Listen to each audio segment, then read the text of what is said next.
प्रभु राम देव भगवान अल्लाह खुदा ईश आदि नाम एक ही शक्ति के हैं। वो कैसा है, कहां है, कैसे मिलता है, किसने देखा है? ये प्रश्नवाचक चिन्ह पूर्ण रूप से हटाने के लिए अवश्य सुनिए जगत गुरु तत्वदर्शी संत रामपाल जी महाराज के अमृत वचन सर्व पवित्र धर्मों के पवित्र शास्त्रों के आधार पर। गरीबदास जी साहब कह रहे हैं कि कबीर साहब ऐसे कहा करते थे,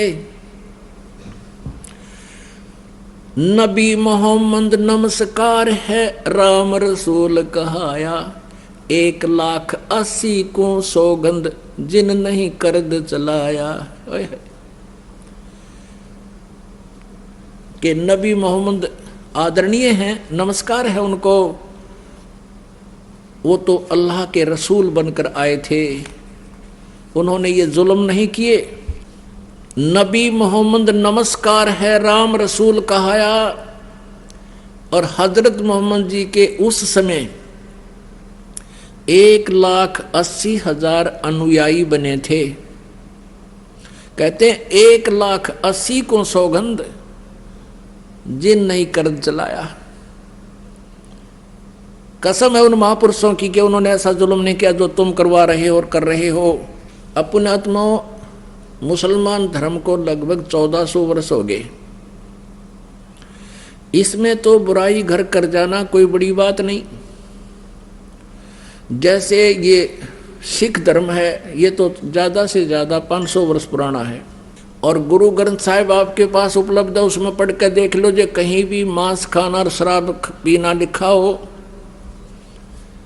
और ये कमावे शख और बड़े बकरे और पीवे दारू। अब से पहले इतनी बुराई करगी इस पवित्र धर्म के अंदर, तो वो तो 1400 वर्ष पुराना हो गया। और यदि ये इस बुराई का अंत नहीं हुआ और 800 वर्ष के बाद सिख धर्म के आने वाले उस ग्रुप में ये कहने लग जाएंगे हमारे गुरु जी भी ऐसे खांदे पींदे सी, ये उनकी अपनी भूल है, वो महापुरुषों ने कभी छुआ तक नहीं था। तो यहां क्या बताते हैं, नबी मोहम्मद नमस्कार है, राम रसूल कहाया, 1,80,000 को सौगंध जिन नहीं कर्ज चलाया। फिर क्या बताते हैं, अरस कुरस पर अलह तकत है। ओए होए, अरस कुरस पर, अरस माने आसमान के, कुरस माने अंतिम छोर पे।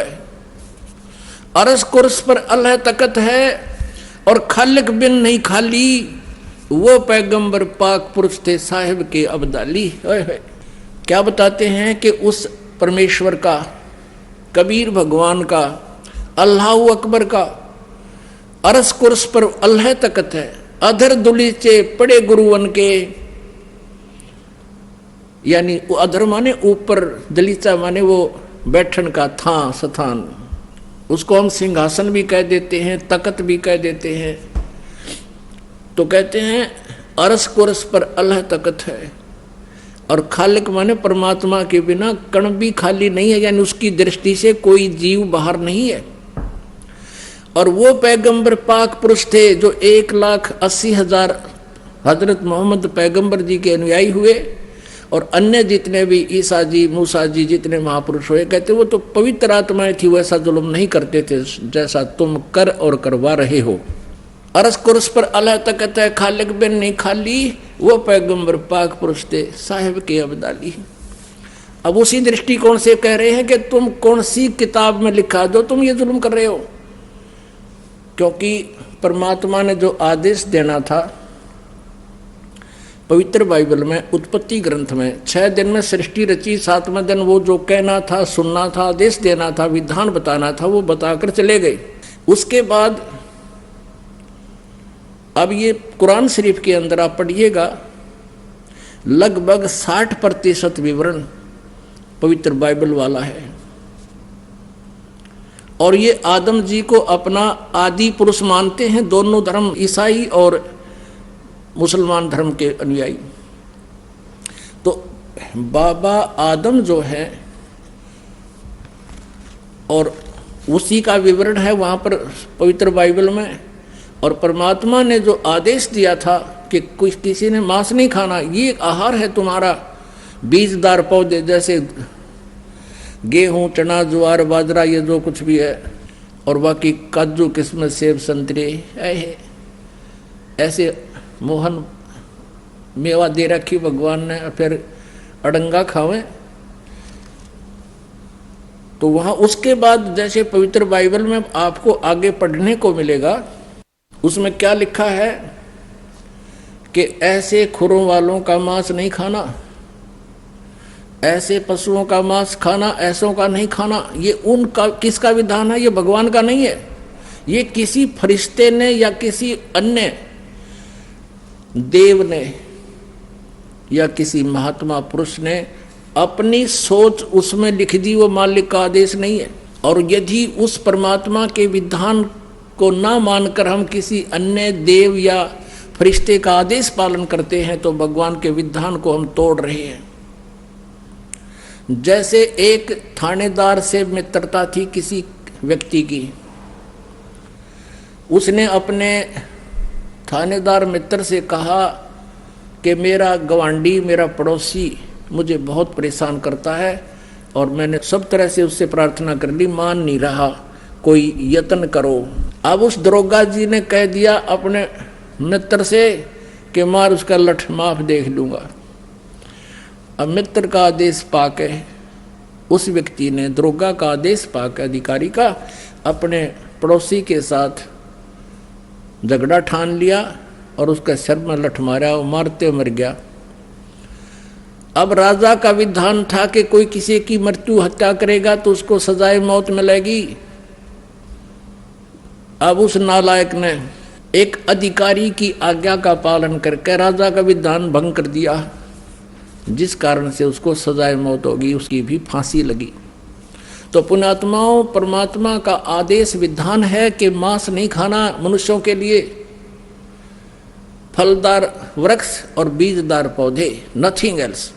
और फिर आगे चल के किसी फरिश्ते ने, जैसे आपने देखा ये पवित्र बाइबल में ऐसा प्रमाण है कि कोई फरिश्ते आकर के किसी में बोलते हैं ऐसे ऐसे बकरा भेंट चढ़ा दो।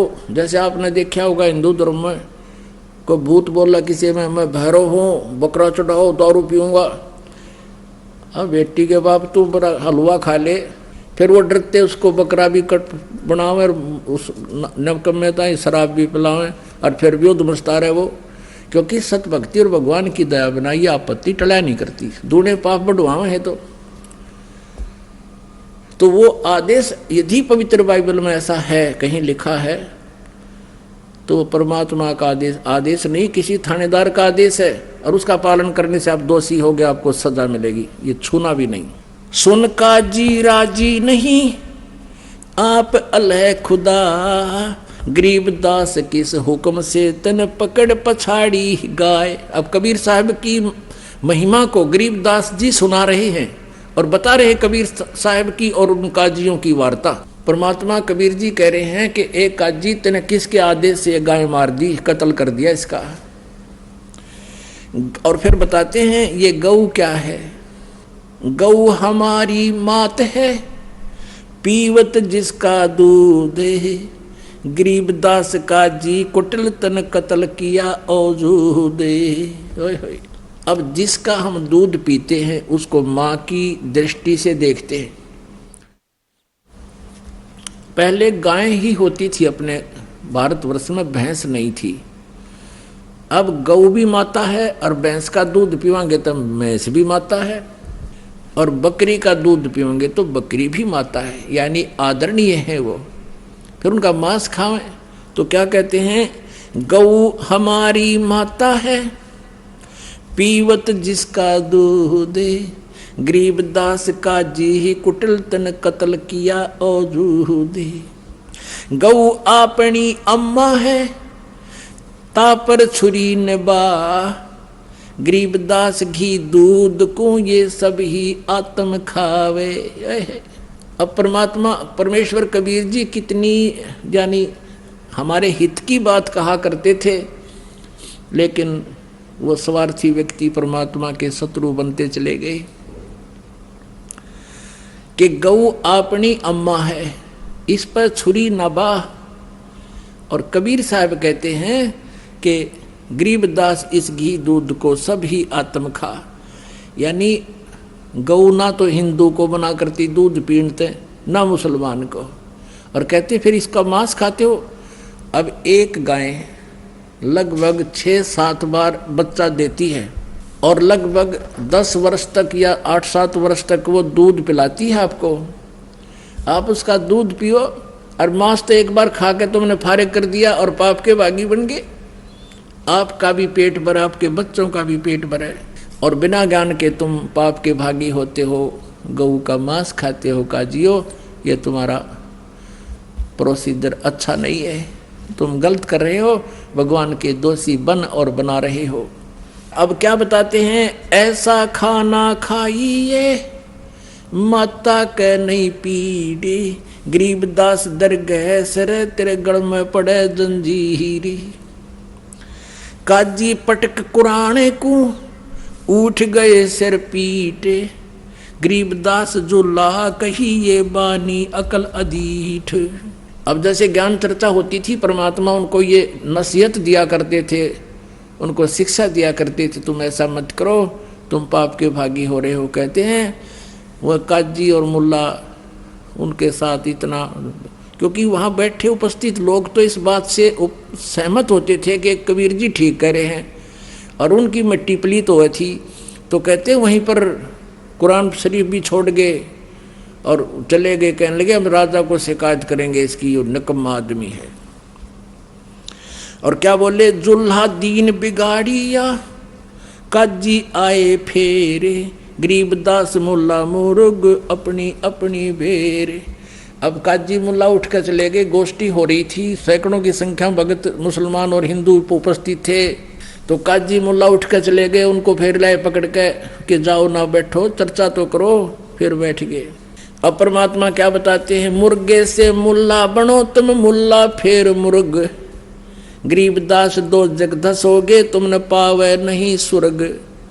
अब क्या बताते थे कि परमात्मा का विधान है, आज मुर्गे को तुम काट रहे हो, बकरी गाय को काट रहे हो, अगले जन्म में काजी तू तो मुर्गा होगा, मुर्गा और मुर्गा बनेगा काजी, ये तेरी गर्दन काटेगा, ये तुम्हारा टेट फॉर टेट सदा बना रहेगा। तो ऐसा जुर्म ना करके तेरे को आगे फिर ये मुर्गा बनकर शीश देना पड़ेगा इसको। फिर क्या बताते हैं, काजी कलमा पढ़त हो और बाँचो फिर कुराने, गरीबदास इस जुल्म से तेरे डूबे दोहू जिहान। कि एक तरफ तो तुम कलमा पढ़ते हो, जैसे मंत्र होता है ना अपना मंगलाचरण हम पढ़ते हैं, और गायत्री मंत्र यजुर्वेद के 36वें अध्याय का 3रा श्लोक है, उसको मंत्र को पढ़ा करते थे। तो वो तो कहते तुम पवित्र वाणी कलमा तो पढ़ रहे हो भगवान की महिमा का, और उधर से गाय काट रहे हो। अरे तेरा गजब, ये के बात हुई, इधर से तुम भक्ति कर रहे हो और वो जुल्म कर रहे साथ के साथ। काजी कलमा पढ़त हो तुम और बाँचो फिर कुराने, इसे पवित्र ग्रंथ को भी पढ़ते हो और फिर तुम गाय बकरे मुर्गे काटते हो। गरीबदास इस जुल्म से थरे डूबे दो जिहान, यानी दोनों स्थान बिगड़ जाएंगे, ना तुम यहाँ के रहोगे ना तुम स्वर्ग जा सकते, यहाँ भी तुम इब्रान माटी यानी पाप के भागी होगे।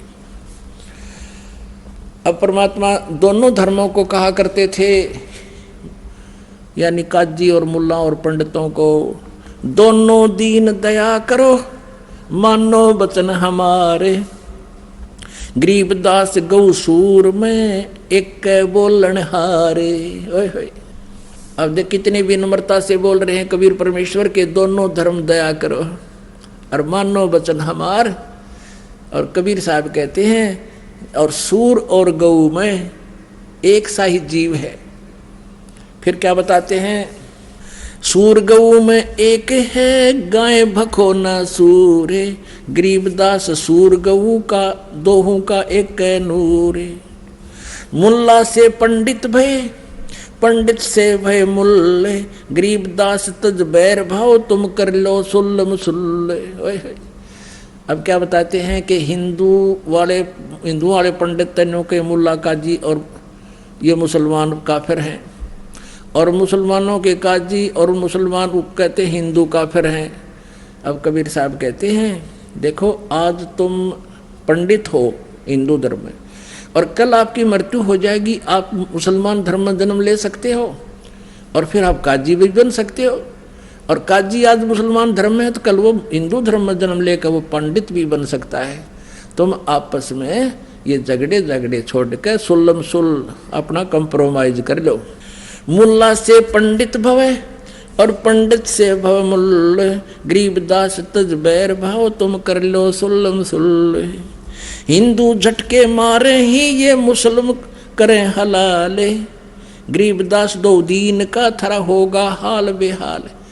अब देखो कितनी अपनी अपनी चतुरता दिखा रहे हैं। हिंदू के पंडित भी भेंट चढ़वाते हैं, माताओं को बदनाम करते हैं कि काली तो झोटे मांगे काली माई, और फलानी माई बकरे खाती है, वो माई फिर मुर्गा खाती है। खावा बेटी के बाप ये जीभ के चठोरे। तो कहते हैं कि ये क्या बताते हैं कि वो चतुर गुरु हिंदुओं के कि हम तो पशु को जैसे बलि चढ़ाते हैं एकदम झटके से मार देते, उसको पीड़ा नहीं होती है, उसको महसूस नहीं होता दर्द, तब बलि चढ़ाते हैं, हम पाप नहीं करते। और मुसलमान क्या कहते हैं, हम तो कलमा पढ़ते रहते हैं और धीरे धीरे हलाल करते हैं, कहीं उसको पीड़ा ना हो जाए। मूर्ख बना रहे, ला तेरी गर्दन काटे, कुकरे कटवा लो, हिंदू कटवाओ ऐसे, और मुसलमान नहीं काटेंगे ऐसे, धीरे धीरे कलदा पाट जाएगा तुम्हारा। तो क्या कहते हैं परमात्मा, पुण्यात्माओं जैसे वाजिद जी जैसे महापुरुष ने राज त्याग दिया परमात्मा पाने के लिए, और शेख फरीद जैसे मुसलमान महापुरुष ने अपना तनमन वार दिया परमात्मा पाने के लिए, कुएं में लटक गए वापस ऊपर पैर बांध के वृक्ष के, और 12 वर्ष तक साधना करते रहे, सूख गया पिंजर भी, शरीर पर मांस नहीं रहा, अस्थि पिंजर नजर आने लगा। जब कौवे आ गए उसकी आंख खाने के लिए और शरीर पर कोई खाने की वस्तु नजर नहीं आई, उन्होंने और सोच लिया कि ये व्यक्ति मर गया है। तब शेख फरीद ने कहा था कि हे भाई कव्यो, वो मुसलमान था, मुसलमान मांस छू है नहीं, मुसलमान वो है जो मांस को हाथ भी नहीं लगावे। शेख फरीद ने कहा था कव्यो मेरी आंखें मत खाना, मुझे अल्लाह के दीदार की आशा है, मेरे शरीर पर कहीं पर भी तुम्हें मांस शेष दिखाई देता वो मांस खा लो मेरा, पर मेरी आंखें ना छेड़ना, मुझे भगवान के दर्शन की इच्छा है। तो पुण्यात्मा वो थे मुसलमान जिन्होंने कभी मांस छुआ नहीं और अपने कुर्बानी कर दी कि मेरा तो तुम सब कुछ खा लो पर मुझे मालिक मिल जाए, मेरी वो व्यवस्था ना खराब करना। और यदि जो प्रोसीजर तुमने अपना रखा है हलाल करके कलमा पढ़कर और ऊपर मस्जिद में जाकर आवाज लगाता है मुल्ला या काजी कि हे अल्लाह ये रूह बकरे की आत्मा को बिस्त में स्थान दीजिए। अब परमात्मा कहा करते कबीर जी, जय या रूह तैं बिस्त पठाई तो कर तदबीर कबीला भाई। कबीर परमात्मा उन काजी और मुल्ला को कहा करते थे, यदि तू अपने इस प्रोसीजर को, इस वे ऑफ वर्शिप को स्वर्ग जाने की मानता है, तुझे कॉन्फिडेंस है, तो अपने परिवार को भेज, उसको कर हलाल सबको और आदेश दे भगवान को कि इसको स्वर्ग में रखना, मेरे परिवार आ रहा है। यदि कोई मंत्री बन जा और उसको कहीं प्लाट अलॉट करने का आदेश आ जाए ना, वो बकरियां का नंबर ना दे, अपने बड़का का, अपने रिश्तेदारों का, अपनी पत्नी का, बहन का, भाई का, सबसे पहले उनका फार्म भरेगा, बकरियां का कौन नंबर आने दे। तो कहने का भाव ये है कि यदि तुमको ये पर पूरा विश्वास है कि ये बकरियां इस प्रकार बकरे के हलाल करने मात्र से और ये कलमा पढ़ देने से ये स्वर्ग चला जाता है, तो बकरियां का नंबर कोई नहीं आन दे। तो परमात्मा की इन खरी खरी बातों से, सच्चाई से वो सारे चंगर गए, क्योंकि राज तजना सहज है और सहज त्रिया का ने, और मान बढ़ाई ईर्षा ये दुर्लभ तजना, ये और ये तजे बिना भगवान नहीं मिल सकता। हिंदू झटके मारे ही ये मुस्लिम करें हलाले, गरीबदास दोनों दीन का थारा होगा हाल बेहाल। वहां देखियो थारा के बक्कल उतरेगा। बकरी कुकड़ी खा गए ये गऊ गधारा सूरे, गरीबदास उस भिस्त में तुमसे अल्लाह दूरे। भगवान तो निकट भी ना हो थारे, इसे नाला कहाँ गए। रब की रूह मारते और खाते मोरे मोरे, गरीबदास उस नरक में नहीं खूनी को ठोरे। घोड़े ऊंट अटक नहीं ये तीतर क्या खरगोश है, गरीबदास इसे कुकर्मी से अल्लाह है सो को से। सुन मुल्ला उपदेश तू कुफर करे दिन रात, गरीबदास हक बोलता और मारे जीव अनाथ। एक तरफ से कहता है मैं हक यानी सही कर रहा हूं और मारे इन अनाथ जीवों को तुम मार रहा है, और कह रहा है मैं ठीक कर रहा हूं, हक कर रहा हूं, अच्छा कर रहा हूं। सुन काजी कलिया किया ये जाड़ सुआद रे जंद, गरीबदास दरगाह में तेरे गल में पड़ेगा फंद। अब क्या बताते हैं कि कैसा खाना खाओ। बासमती चावल पके, बासमती चावल पका और गरत खांड टुक डारे, गरीबदास करो भक्ति ही ये कूड़े काम निवारे। अब खाने का क्या बताते हैं कि बासमती तो चावल बनाओ और उसमें खांड और घी देसी डाल कर खाओ और भक्ति करो, ये बकवाद छोड़ दो। बासमती चावल पका गरत खांड टुक डारे, गरीबदास करो बंदगी ये कूड़े काम निवारे। फिर क्या बताते हैं, फुल्का धोवा दाल कर अलवा रोटी खाए, गरीबदास का जी सुन ये मिट्टी मांस ना पकाए। कहते हैं भाई फुल्के और दाल बढ़िया बना के खा अपनी मूंग की, और अलवा रोटी बना ले जो ज़्यादा तेरा बहुत अच्छा है, तो गरीबदास का जी सुन ये मिट्टी मांस ना पका।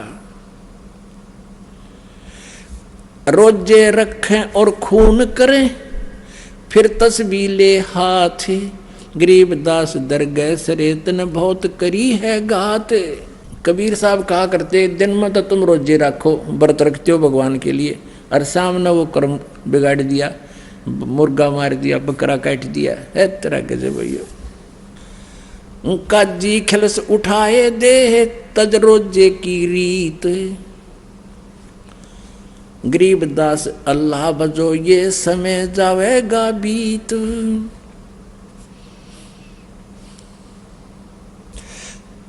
काजी राजी क्यों हुआ जो हती अल्लाह की रूह, गरीबदास छूटे नहीं ये लेखा दूबरदू। अब इस प्रकार के विचार परमात्मा उनके हित में ही दिया करते थे काजी मुल्ला और पंडितों को, लेकिन परमात्मा की वाणी है कि कहें साची माने बुरी यही परीक्षा नीच, कि उनके भले की कहें भली वो माने बुरी यही परीक्षा नीच। अब परमात्मा के तो हिंदू भी उसी के बच्चे हैं और मुसलमान भी उसी की आत्मा है। अब वो तो उनको पता है परमेश्वर को कि ये काल के द्वारा प्रेरित हैं और काल चाहता है इनके इतने कर्म बिगड़वा दूं, इनको फिर नरक में ठोक दूं, गणे जनते इनकी आंखें ना खुलें, या फिर गधे कुत्ते बना कर छोड़ दूं, कहीं इनको परमात्मा का पता ना लग जा, सच्चाई का ज्ञान ना हो जा। अब काल प्रेरणा से काजी और मुल्ला चिंगर गए, बिगड़ गए और बहुत बड़ा बुरा माना, भगवान के साथ बहुत बदतमीजियाँ की। अंत में क्या हुआ, एक बार सिकंदर लोधी चला गया काशी में, क्योंकि वो सिकंदर लोधी दिल्ली का बादशाह था, और वहाँ काशी का जो नरेश था, राजा था, वो वीरदेव सिंह बघेला। वीर सिंह बघेला कबीर परमेश्वर जी की शक्ति और ज्ञान से परिचित होकर के, उनकी महिमा से परिचित होकर के उनका शिष्य हो गया था। अब वो पंडित और काजी इसलिए वो शांत थे, वहाँ चुप बैठे रहते थे, कबीर जी के साथ तो खसते रहते थे, लेकिन राजा के पास नहीं जाते थे शिकायत करने कि वो तो इनका शिष्य है। एक बार सिकंदर लोधी दिल्ली का बादशाह, उसके अंतर्गत सभी छोटे नरेश आते थे, वो पहुंच गया काशी में और लग गया दाव नकलियों का। अब वो काजी और मुल्ला हजारों की संख्या में इकट्ठे होकर पहुंच गए राजा सिकंदर लोधी के पास। सिकंदर लोधी ने कारण पूछा कि आज कैसे इतने समूह इकट्ठा होकर आया है, क्या आपत्ति है आपको, बताइए। उन्होंने क्या बताया, उन्होंने क्या बताया कि एक हिंदू कबीर नाम का है और उसने हमारे मुसलमान धर्म की बेइज्जती कर दी। वो कहता है कि मांस मिट्टी मत खाओ और हमारे मुसलमान धर्म की क्रियाओं को गलत बताता है और अपने आप को भगवान बताता है। नमक मिर्च और लगाए दी। तो सिकंदर लोधी ने कहा कि लाओ पकड़ के।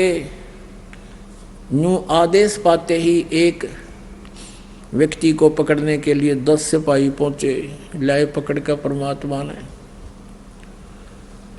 अपनात्मा वहां हजारों की संख्या में हिंदू मुसलमान दर्शक बैठे, राजा बैठा। राजा ने कहा कि तू कौन है, तू अपने आप को भगवान बताता है, यदि तू अल्लाह का रसूल है तो तेरी परीक्षा लेते हैं। एक गऊ मंगा दी, क्योंकि परमात्मा कह रहे थे गऊ मत मारो पाप होगा, तो ये तो उल्टे पड़े फिर भूंड की तरह। तो गऊ मंगाई और कहा कि इसको हम कत्ल करते हैं तेरे सामने और तू जीवित कर देना कबीर, अगर तू अल्लाह है या उसका रसूल है। हमारे अल्लाह हजरत मोहम्मद ने गाय को मार कर जीवित कर दिया था। अब हजरत मोहम्मद जी ने गाय को कैसे मारा था, उसने वचन से मारा था, शब्द से, अपनी वचन आध्यात्मिक शक्ति से, और आध्यात्मिक शक्ति से ही जीवित कर दिया था, उसका मांस नहीं खाया था। और तुम करो रीस नकल, परमात्मा ने उनको बताया। फिर भी उन्होंने कहा कि ये गाय काट दी हमने, गऊ थी, पेट में बच्चा था, माँ बेटों का 4 टुकड़े हो गए। अब सिकंदर लोधी ने कहा कि अब बोल, तू क्यों बैठा है, चुप कर, जीवित नहीं तेरी गर्दन काटेंगे। परमात्मा खड़े हुए और कहा हम ही अलखला हैं कुतुब गोश और पीर, और कह कबीर खालिक दनी हमरा नाम कबीर, मैं हूँ अल्लाह अकबर और हम ही पूरी सृष्टि के मालिक हैं। हम ही अलखला हैं कुतुब गोश और पीर, गरीबदास खालिक दनी मेरा नाम कबीर। दोनों माँ बेटा के एक थपकी उसका मारी, एक बच्चे का, दोनों के शरीर जुड़कर जीवित हो गए और गाय के नीचे बच्चा लाकर दूध की बाल्टी भर दी कबीर परमात्मा ने। बोलो बंदी छोड़ कबीर साहेब की जय।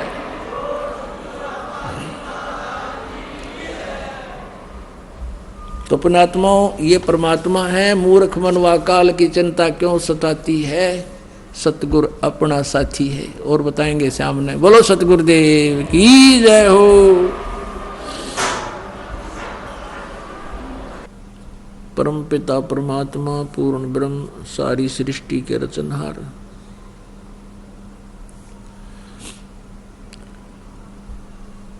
कुल मालिक कबीर परमेश्वर जी की असीम कृपा से आप चंद पुण्यात्माएं परमात्मा की महिमा सुनने के लिए यहाँ आश्रम में पहुँच पाए।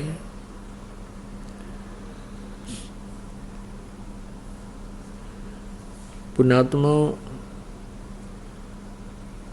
सत्संग में आने से आप जी को ये जानकारी होगी कि सचमुच हम बहुत गलत स्थान पर रह रहे हैं। ये स्थान केवल यातना देने के लिए इस काल भगवान ने बना रखा है। जैसे कैद होती है, जेल होती है, तो यहाँ प्राणी को कैसे इस पृथ्वी लोक पर यह भेजता है, और यहाँ परमात्मा की तरफ से कोई सुविधा नहीं है। यहाँ का जो भगवान है, यहाँ का जो स्वामी है, वो काल है, और जिसका नाम काल है तो उसमें रहम नहीं होता है, उसमें दया नाम की चीज नहीं होती जिसका नाम काल है। और ये गीता अध्याय नंबर 11 के श्लोक नंबर 32 में स्वयं कह रहा है कि अर्जुन मैं काल हूं, और अब इन सभी सैनिकों का, सभी लोगों का नाश करने के लिए अब प्रवृत्त हुआ हूं। तो इससे अंडरस्टूड है कि यहां जो दुख हमें दे रखा है शायद ये कम ही हो, क्योंकि काल जो है वो केवल दुख ही दे सकता है, सुख नहीं दे सकता। इसी कारण से आप जी कहीं किसी कामवश जंगल में गए हैं, खेतों में कार्य कर रहे हैं या मजदूरी कर रहे हैं, एकदम ओले गिरने लग जाते हैं, सिर में लगो, आंख फुटो चे टांग टूटो, भागकर इधर उधर किसी वृक्ष या मकान की शरण ले लें तो जान बच सकती है, अन्यथा नहीं।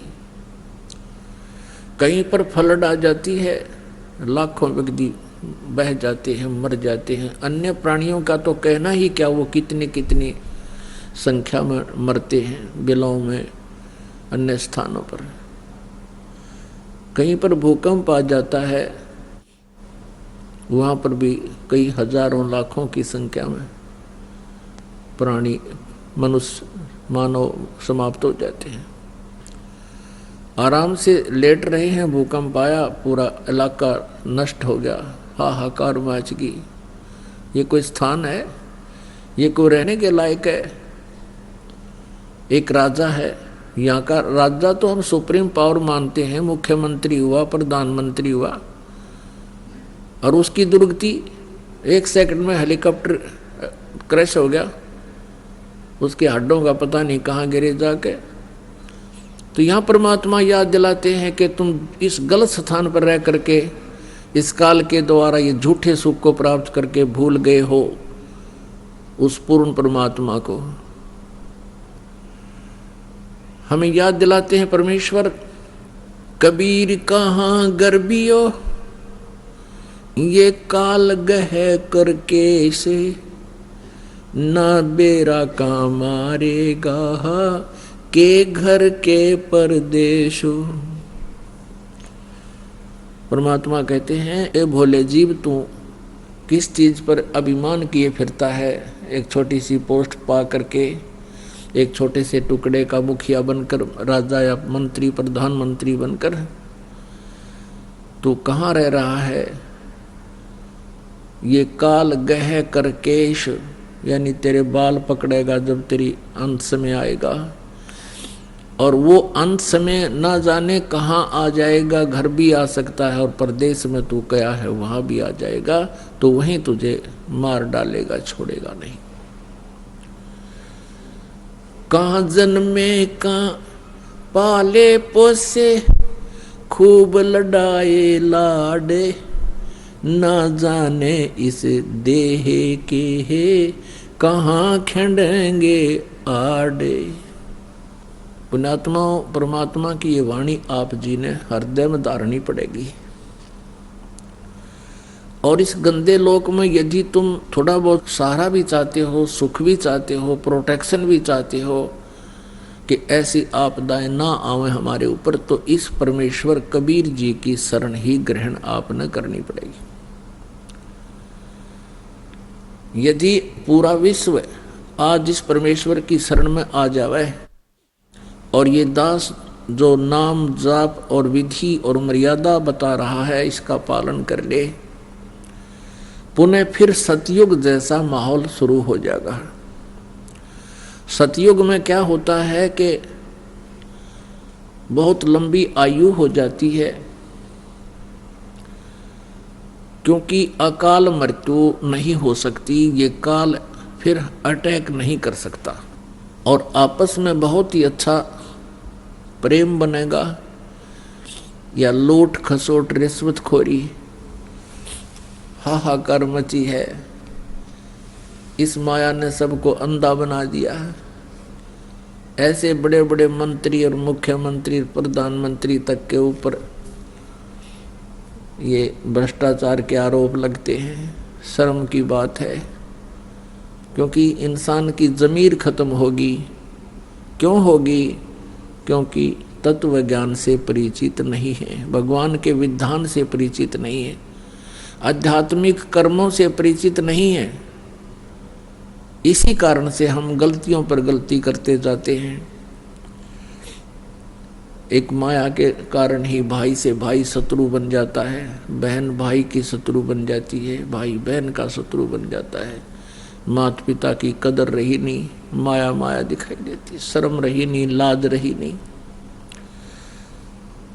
पुण्यात्माओं, परमात्मा कबीर परमेश्वर जी की शरण में आने से आप जी ये सोच भी नहीं सकते, हे परमात्मा हम पहले वही व्यवसाय था, वही हमारा जॉब था, वही नौकरी थी या कोई व्यवसाय था, और हम सारा दिन भटकते रहते थे, रात को भी नींद नहीं आती थी और ओवर टाइम भी करते थे, फिर भी हमारा गुजारा ढंग से नहीं हो रहा था और टेंशन ग्रस्त रहते थे। इस परमेश्वर की शरण में आने से, क्योंकि ये ज्ञान ऐसा हो जाएगा आपको और फिर साथ भगवान का आपके साथ हो जाएगा, आपकी सबसे पहले ये टेंशन समाप्त करेंगे। और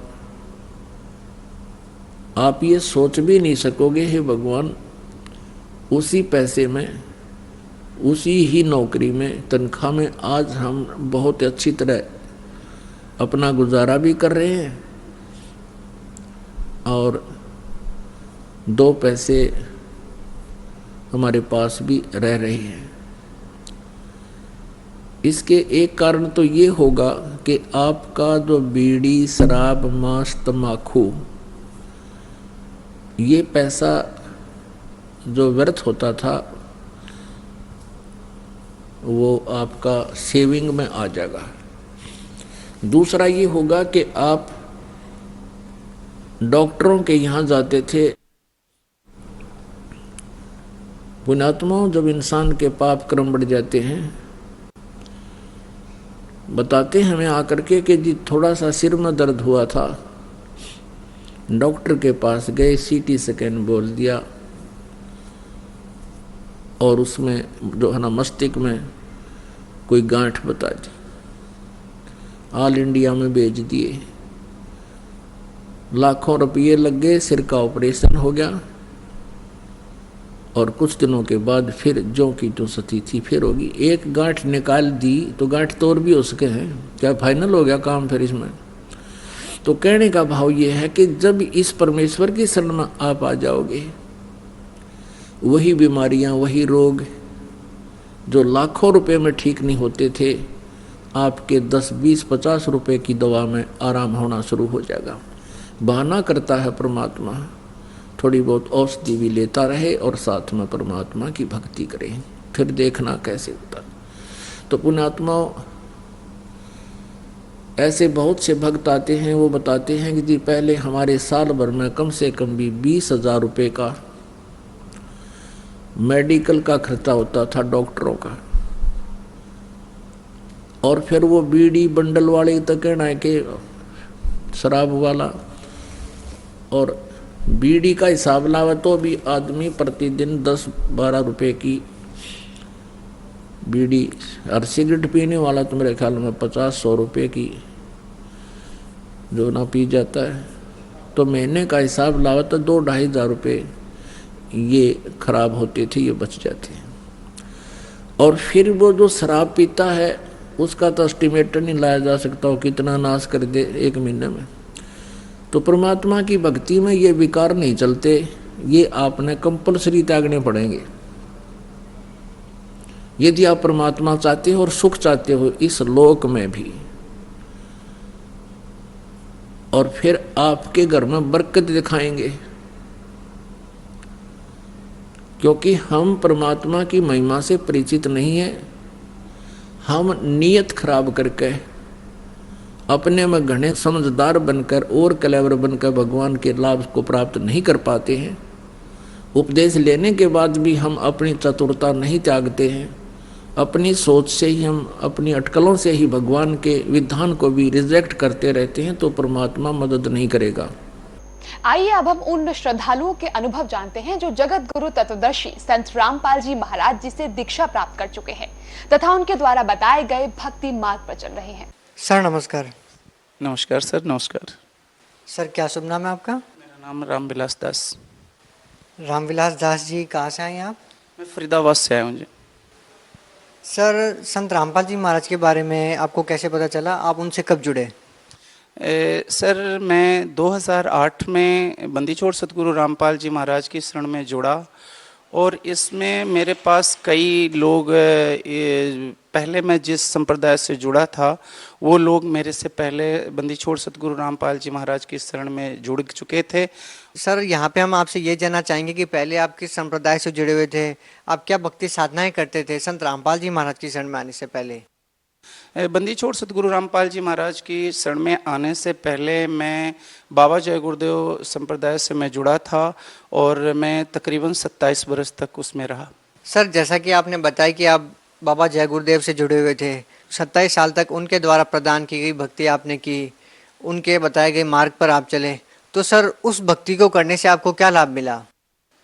सर, उसमें भक्ति में तो जो उन्होंने बताया था उसमें तो कोई लाभ नहीं हुआ, लेकिन सर मुझे जब जब उनका सत्संग सुनते थे, अन्य अधिकारी कर्मचारियों से मिलता था या वहाँ का बिहेव मैं देखता था, तो सदैव मेरे मन में कई प्रकार की शंकाएं जरूर बनी रहती थी।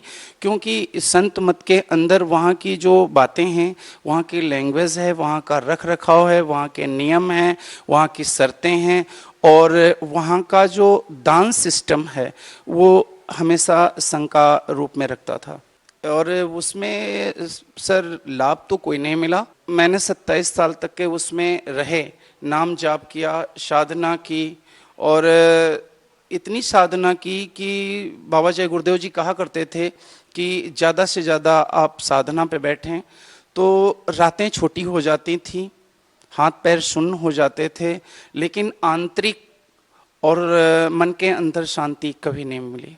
तो फिर सर आप संत रामपाल जी महाराज की शरण में कैसे आए? जी हाँ सर, उसमें पलवल से सुभाष गांधी जी हैं और एक भरद्वाज जी, राजपाल भरद्वाज जी हैं। ये हमारे पहले जिस संप्रदाय से मैं जुड़ा था बाबा जय गुरुदेव में, वो लोग भी थे, लेकिन ये बंदीछोड़ सतगुरु रामपाल जी की शरण में पहले आ चुके थे, इन्हें सतनाम मिल चुका था। तब इन्होंने एक दिन मेरे को फ़ोन करके बताया कि ऐसा है कि रामविलास तुम पलवल आ जाओ। मैं तुरंत स्कूटर उठाया और पलवल गया। वहाँ पर बोले कि हम जा कर के उनसे बोले जय गुरुदेव, तो उन्होंने मेरे से जय गुरुदेव नहीं किया, उन्होंने कहा सत साहिब। तो थोड़ा मैं नाराज़ हुआ, तो उन्होंने कहा ऐसा है कि मैंने बाबा जय गुरुदेव का संप्रदाय छोड़ दिया हूँ क्योंकि वो ज्ञान सही नहीं है, ज्ञान सही ये है और हम सत साहिब बोलते हैं। उसमें एक किताब हमें दी सुभाष गांधी जी ने, उस किताब का नाम था भक्ति सौदागर का संदेश। उन्होंने बताया कि ऐसा है कि भगत जी अभी तक के जो आप भक्ति कर रहे हो या हम लोग करते थे, ये निरर्थक थी और बिना प्रमाण की थी। हम लोग ऐसे ही लगे थे दिन रात और इससे कोई फ़ायदा नहीं। मेरे अंदर बहुत बड़ा एक आघात लगा कि मेरी इतनी ज़िंदगी पार हो गई, जवानी से बुढ़ापे की तरफ आ गए और अब क्या होगा, क्या परमात्मा नहीं मिल पाएंगे। फिर अंदर ही अंदर रोता रहा, रातों को रोते रहे कि ये मेरे मालिक, ये मेरे पाक परवरदिगार परमेश्वर, दुनिया के सृष्टि रचनहार आप हैं और मैं आपके लिए रोता हूँ, मेरे आंसुओं का कोई मोल नहीं। आप जो हो, सच हो, वो मुझे अपनी शरण में जरूर ले लो, चाहे बाबा जय गुरुदेव जी हैं या सत साहिब हैं। क्योंकि बंदीछोड़ सतगुरु रामपाल जी महाराज का मैं नाम नहीं जानता था, केवल सत साहिब एक सांकेतिक शब्द मिला था कि हम सत साहिब बोलते हैं और ये जरूर मेरे मन के अंदर आती थी कि सत साहिब का मतलब होता है सच्चा मालिक, और जो सच्चा होगा वो आज अपनी हंस आत्मा को जरूर अपनी शरण में बुला लेगा। फिर एक दिन मैंने अपने दिल के अंदर, उसी रात को मैं सोया नहीं, मेरी बेटी रोती रही कि पापा जी आप क्यों दुखी हो, क्यों रोते हो। मैंने कहा बेटी 27 वर्ष हो गए नाम दान लिए हुए और उनकी शरण में हम आप हैं, और भक्ति मार्ग तो ये झूठा निकला। तो मैं बोला राजपाल भगत जी से कि भगत जी ये कहाँ पर आश्रम है। तो उन्होंने बताया कि ऐसा है कि एक हिसार जिला है और वहाँ पर एक बरवाला स्थान है। उस बरवाले में जब पहुँचेंगे तो दौलतपुर रोड पर एक आश्रम है, सतलोक आश्रम, वहाँ आपको जाना है। उन्होंने रूट बताया, रूट को ले करके लिख करके मैं सुबह अपने घर से 5 बजे निकला और रास्ते भर रोता रहा। वहाँ पर जब दौलतपुर आश्रम में पहुँचा तो वहाँ पर एक जगह लिखा था शंका समाधान। मेरे मन के अंदर, फरीदाबाद का मैं प्रवक्ता भी था और पीछे से लखनऊ का मैं निवासी हूँ, बाबा जय गुरुदेव के संप्रदाय से मैं ब्लॉक अध्यक्ष था, जिसके कारण मेरे अंदर प्रवक्ता होने के नाते मैं हांडी पाक रहा था कि मेरे को बहुत कुछ मालूम है, मैंने संत मत ज्वाइन किया, इतने दिन साधना की, हजारों प्रकार के प्रश्न मेरे अंदर उठते थे। जब मैं गया कि बंदी छोड़ सतगुरु रामपाल जी मिलेंगे तो मैं उनसे इतने इतने क्वेश्चन करूँगा। तो जब मैं वहाँ गया तो भक्तों ने मुझे चेक किया, चेक करने के बाद मेरा नाम नोट हुआ। नोट होने के बाद शंका समाधान के पास में जाके बैठ गया। कुछ भगत लखनऊ डालीगंज से आए हुए थे जो कबीर पंथ से जुड़े हुए थे, वो लोग वही प्रश्न कर रहे थे जो मेरे अंदर गूंज रहे थे। मेरे अंदर ये बात थी कि बाबा जय गुरुदेव जी कहते थे कि सबसे पहले जीव को उद्धार करने के लिए कबीर साहब ने सबसे पहले रास्ता उतारा। तो मैंने कहा कि जब उन्होंने ये रास्ता उतारा है तो वही चीज़ बाबा जय गुरुदेव जी अनामी धाम के मालिक है, ये वहाँ का लोगों का कहना था। और जीव जो है पाप नाश नहीं होते हैं, ये नहीं होता, वो नहीं होता है, और कैसी साधना है। सर उसमें मेरे अंदर जहन में ये था कि कैसे मोक्ष होगा, कैसे साधना करते हैं और रातों दिन बैठे रहते हैं और ना आंख बंद करके मेडिटेशन के तौर पर और कान बंद करके। तो वहाँ पर ये बताया गया कि ऐसा है, नाक कान और आंख नहीं बंद करना है और ऐसे ऐसे साधना करना। तो इस प्रकार से मेरे अंदर सवाल आ गए कि ऐसा है कि बाबा जी तो बोलते हैं कि ऐसा है मेडिटेशन करना है और आंख बंद करके और कान बंद करके अनाहत सुनना है। तो उन्होंने कहा कि ऐसा है, बंदी छोड़ कबीर साहब ने कहीं पर इतनी सख्त साधना नहीं बताई है। तो फिर मैंने कहा कि बहुत अच्छी ये सरल भक्ति है। फिर तब तक बोले कि ऐसा है भगत जी ने कि नामदान लेनी है। मैंने कहा बिल्कुल लेनी है। तो मैं गया, हाथ पैर धोया और फॉर्म भरा और बंदी छोड़ सतगुरु रामपाल जी महाराज की दया कृपा से मुझे नामदान मिला और उसके बाद तुरंत मालिक के दर्शन हुए। सर पहले आप बाबा जय गुरुदेव से जुड़े हुए थे, उनके द्वारा दी गई भक्ति आपने 27 साल तक की, उससे आपको कोई विशेष लाभ नहीं हुआ।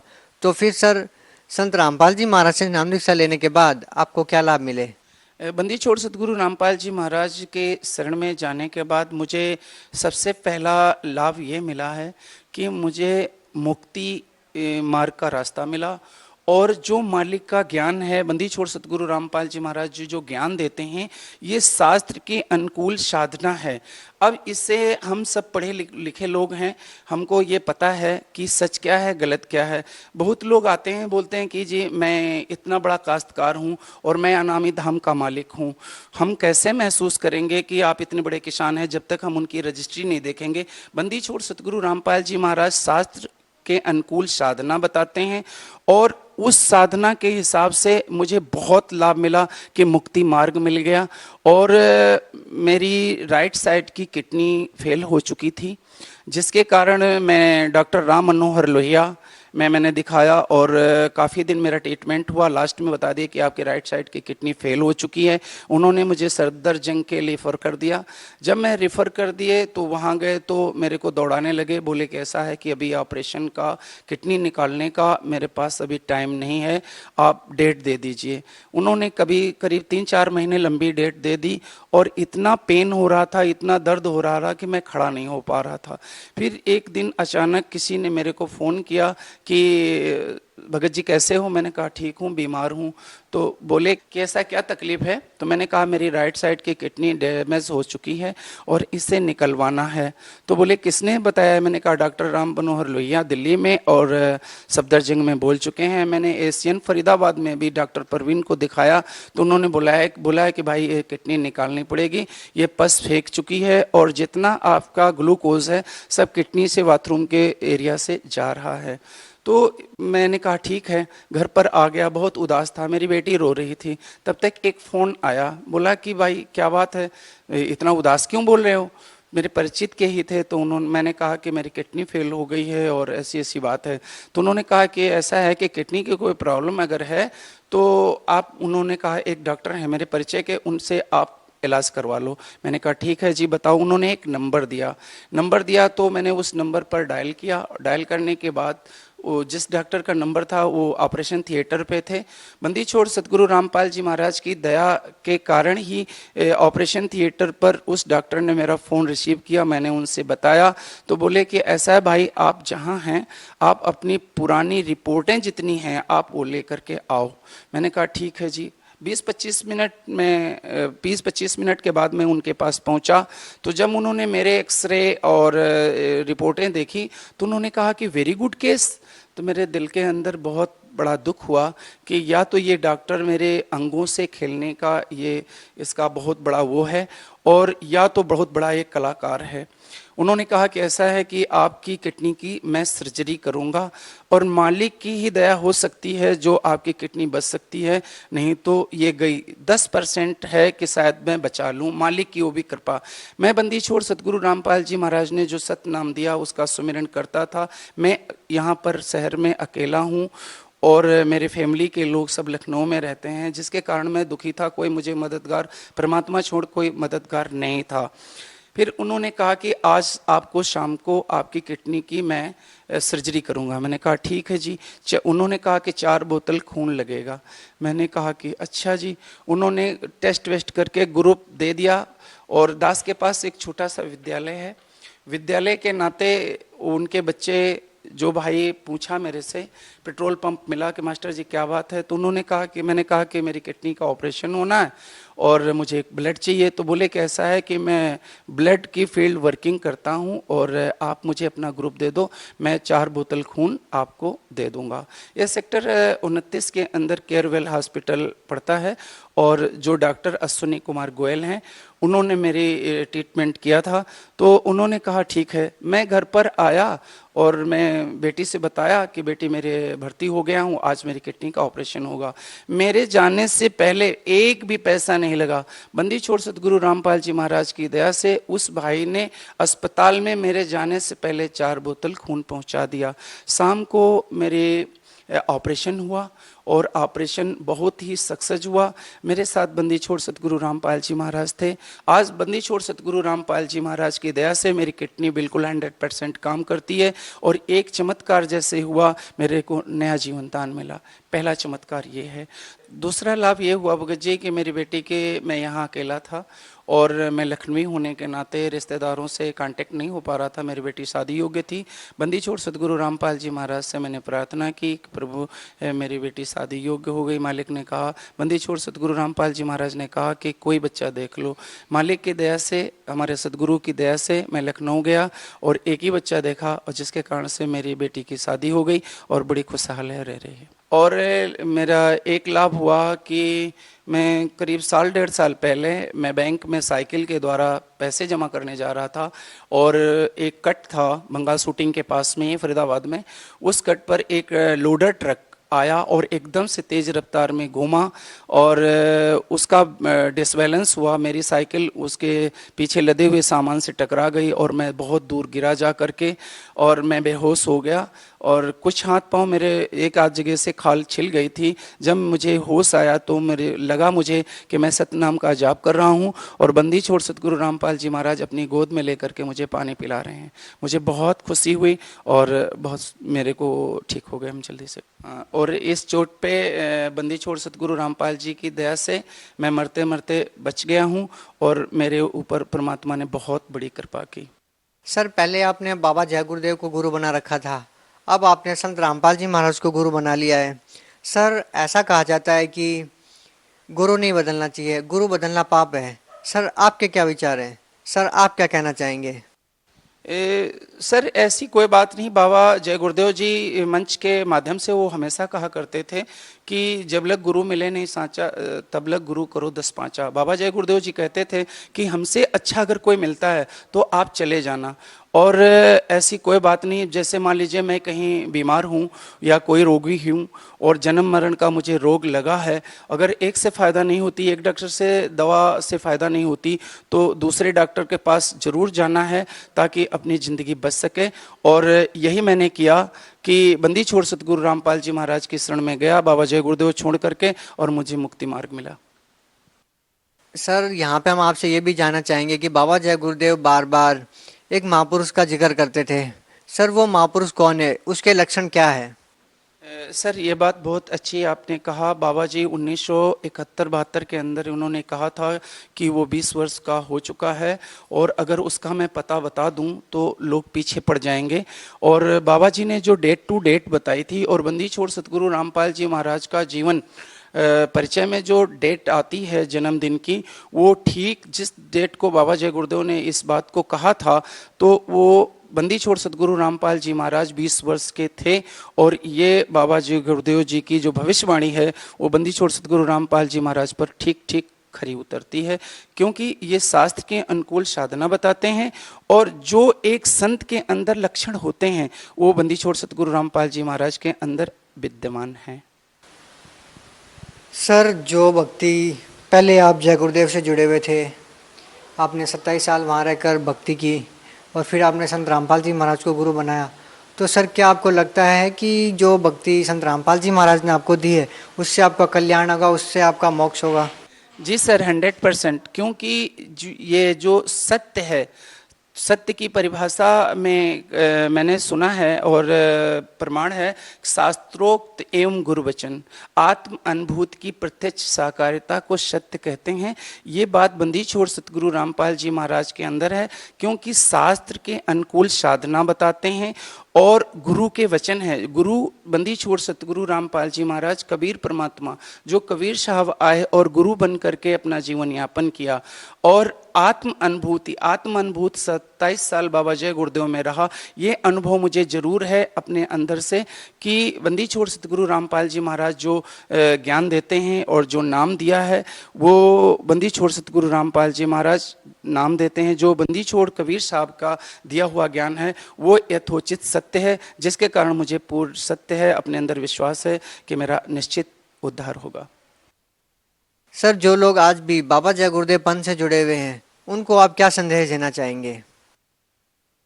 जी सर, ये बात सच है, और मैं रिक्वेस्ट करना चाहता हूँ, विनती है, याचना है, गुजारिश है, मिन्नत है कि जो बाबा जय गुरुदेव या अन्य संप्रदाय में फंसे हुए हैं, ना तो भगवान बदला है, ना भगवान का विधान बदला हुआ है, ना तो भगवान की कोई प्रतिक्रिया बदली हुई है।